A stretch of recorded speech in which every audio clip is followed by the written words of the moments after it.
Émilie Oui, Chalas. c'est Nicolas.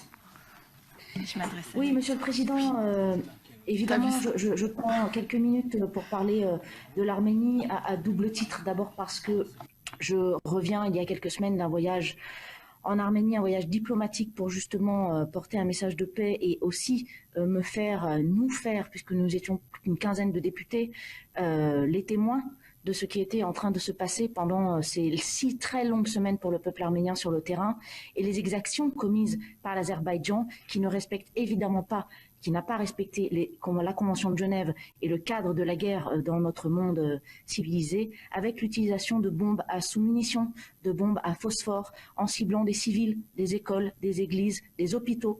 Et il fallait, je crois, en témoigner. Aujourd'hui, y compris au sein de notre majorité à l'Assemblée nationale, les débats font rage sur la reconnaissance ou non, la proposition de la reconnaissance ou non du Karabakh.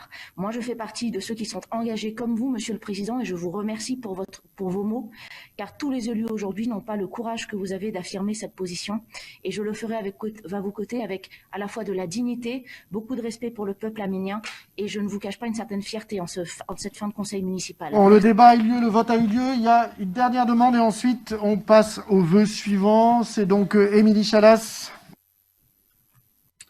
Oui, merci, Monsieur le Président. Effectivement, la position d'Uma pourrait être savoureuse si les circonstances étaient moins dramatiques.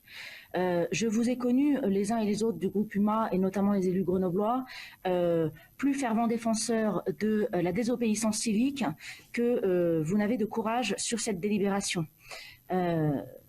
Sur le fond et le droit plus particulièrement, rassurez-vous, chers élus du groupe UMA, un vœu n'est pas illégal et n'est pas irrespectueux des engagements du Conseil métropolitain sur cette question. Ce qui est en revanche illégal, et c'est ça qui est parfois annulé par les tribunaux administratifs, c'est de reconnaître en tant que collectivité l'État. Mais un vœu que l'État reconnaisse n'est hélas pour vous pas engageant sur le plan administratif. Donc on voit bien que vous êtes quand même très embêté par ce sujet et fondamentalement, sans que cela n'attende de réponse ce soir, je serais bien curieuse de savoir quel est le fond du problème.